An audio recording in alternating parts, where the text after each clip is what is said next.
दोस्तों नमस्कार। दोस्तों लास्ट लेक्चर में हमने वैदिक सभ्यता के साधारण परिचय बेसिक इंट्रोडक्शन के बारे में देखा था। उसी श्रृंखला को हम आगे बढ़ाते हैं।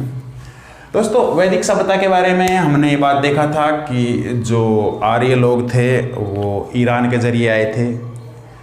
अब एक एविडेंस और है जो ईरान का एक ग्रंथ है अवेस्ता। अवेस्ता के बहुत सारे जो श्लोक हैं वो ऋग्वेद से मिलते जुलते हैं। ऋग्वेद से मिलते जुलते हैं। इसका मतलब ये है कि दोनों में कोई न कोई तो समानता रही होगी। अब दोस्तों जो ये वैदिक सभ्यता थी, वैदिक सभ्यता के बारे में ये कहा जाता है कि ये इंडस वैली सिविलाइजेशन के विपरीत पितृसत्तात्मक थी।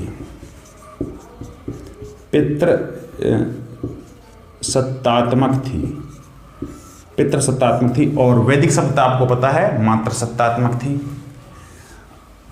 और इसका मतलब ये है कि जो घर का जो मुखिया होगा वो पिता होगा, लेकिन महिलाओं को पूर्ण सम्मान था।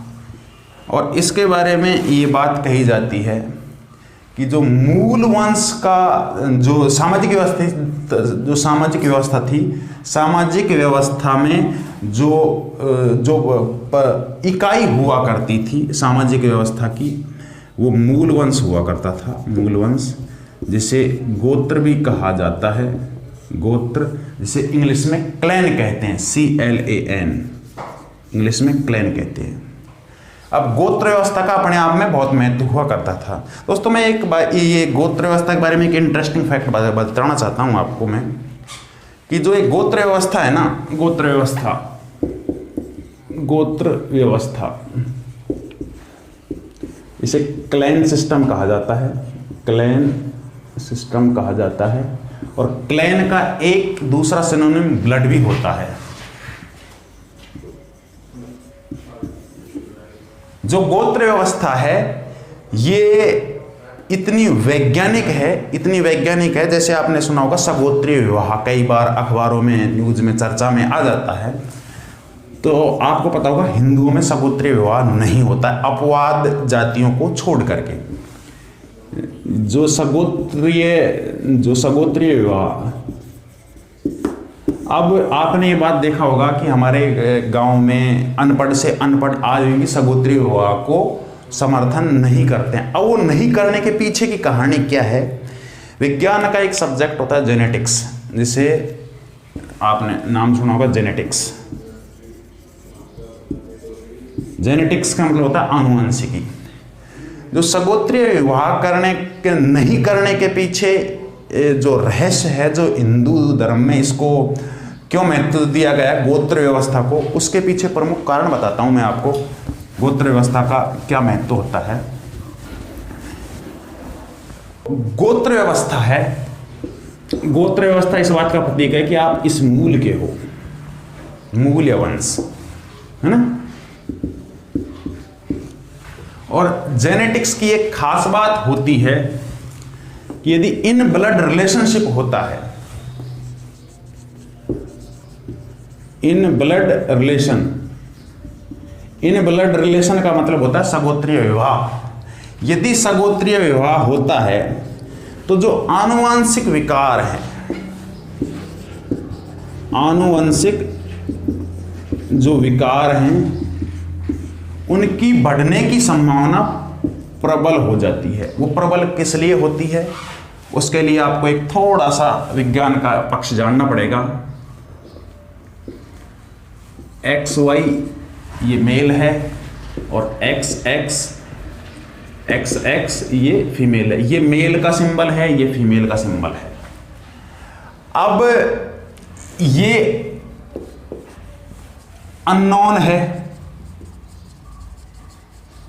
और ये भी अननोन है। मतलब ये दोनों नॉर्मल हैं। तो जो इनके संतान जो भी बनेगी वो XX हो चाहे XY हो, ये नॉर्मल ही बनेंगी। अब इनमें से यदि किसी को डिजीज है, मान लीजिए किसी को डिजीज है, तो जो पहली पीढ़ी होगी उसमें संभावना होगी कि ये नॉर्मल ही बनेंगे, ये रहेंगे नॉर्मल। लेकिन जो फीमेल होगी यानी कि जो महिला होगी वो इसकी कैरियर बनेगी, मतलब वाहक बनेगी, वाहक। लेकिन ये तो है जब समान गोत्र, ये इसका गोत्र अलग है और इसका गोत्र अलग है, लेकिन जब ये समान गोत्र के हैं तो जो पुरुष है, पुरुष में भी वो जीन, उस पर्टिकुलर डिजीज का जीन एग्जिस्ट करेगा और महिला में भी उस पर्टिकुलर जीन का, उस पर्टिकुलर विकार का जीन एग्जिस्ट करेगा। तो जितनी भी संतान होंगी वो डिजीज होंगी, मतलब उनमें वो विकार प्रबलता के साथ होगा और कोई भी संतान नॉर्मल नहीं होगी। इसलिए जो ये गोत्र व्यवस्था है ये बहुत साइंटिफिक है। अब बहुत सारी कम्युनिटी हैं जिनमें इन ब्लड रिलेशनशिप होता है, तो यदि आप जो फिजिकल जो डिसेबिलिटी के केस देखोगे वो उन समुदायों में और उन पर्टिकुलर ग्रुप्स में ज़्यादा पाया जाता है जो सगोत्रीय विवाह करते हैं। सगोत्रीय विवाह का मतलब जो इन ब्लड रिलेशनशिप करते हैं उनमें जो फिजिकल चैलेंज रोग, जिनको दिव्यांगजन कहते हैं, जो फिजिकल डिसेबिलिटी जो आती है, इसका प्रमुख कारण ये है। और उसमें एक सुधार की कोई गुंजाइश नहीं होती है। सुधार की गुंजाइश किस लिए नहीं होती है? क्योंकि डिजीज जीन इसमें भी है और डिजीज जीन इसमें भी है। यदि कोई दूसरा जो उसका पार्टनर है दूसरे गोत्र से आता है तो वो नॉर्मल होगा, फिर जो संतान होगी वो नॉर्मल होगी, लेकिन उसमें वाहक जीन जरूर होगा।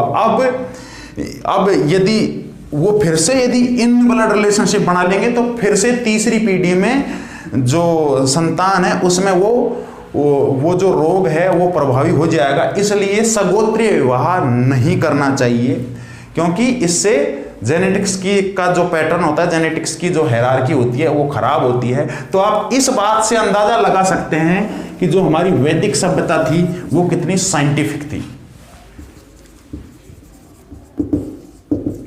नॉर्थ में यदि आप देखें तो हिंदुओं की किसी भी जाति में सगोत्रीय विवाह नहीं होता है। एक जाति अपवाद है उसका, एक जाति अपवाद है। वो जाति कौन सी है?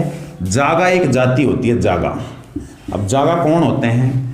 हिंदुओं में जैसे हमारे परिवार में जब कोई भी जन्म लेता है तो उसका जो हिंदुओं में जो रिकॉर्ड रखने का काम करता है ना, वो रखता है, वो उसे कहते हैं जागा। और जो मरने के बाद जो जिनका लेखा जोखा रखते हैं उसे बोलते हैं गंगा गुरु, वो होता है गंगा गुरु।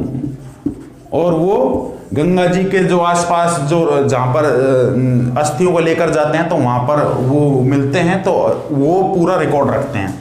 तो गंगा गुरु मरने के बाद वालों का रिकॉर्ड रखते हैं, और जागा होते हैं वो जन्म के बाद में रिकॉर्ड रखते हैं। जो जागा जाति है, जागा जाति में सगोत्रीय विवाह होता है, इन ब्लड रिलेशनशिप होता है।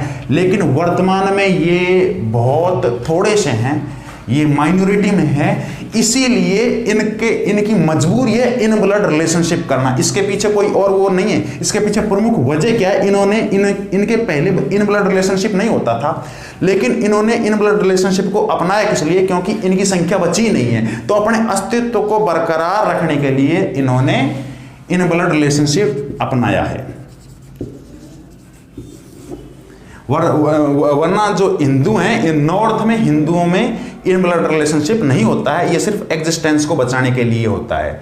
दूसरी बात, जो ट्राइब्स बोलते हैं, आदिवासी बोलते हैं, आदिवासियों में भी एक वंश में जो कबीला होता है, एक कबीले में मैरिज नहीं होती है, वो दूसरे कबीले से संपर्क करते हैं। मतलब यहाँ पर भी गोत्र व्यवस्था, अब वो गोत्र कहो चाहे वो अपने लैंग्वेज में कुछ और कहते होंगे, तो ये व्यवस्था एग्जिस्ट करती है, मतलब ये है कि इन सब का वैज्ञानिक आधार है। हाँ, दक्षिण भारत में जरूर कुछ कुछ जगह पर जो इन ब्लड रिलेशनशिप के एग्जाम्पल मिलते हैं हिंदुओं में भी, लेकिन उत्तरी भारत में ऐसा कुछ भी नहीं है। तो दोस्तों, आई होप आपको ये बात, ये गोत्र व्यवस्था और जो ये इसका सामाजिक का दो बेसिक परिचय आपके समझ में आया होगा, और आज मैंने थोड़ा सा लाइन से हट करके ये आपको बताया। अब जो सामाजिक व्यवस्था का आगे हम नेक्स्ट लेक्चर में चर्चा करेंगे। Stay tune. धन्यवाद।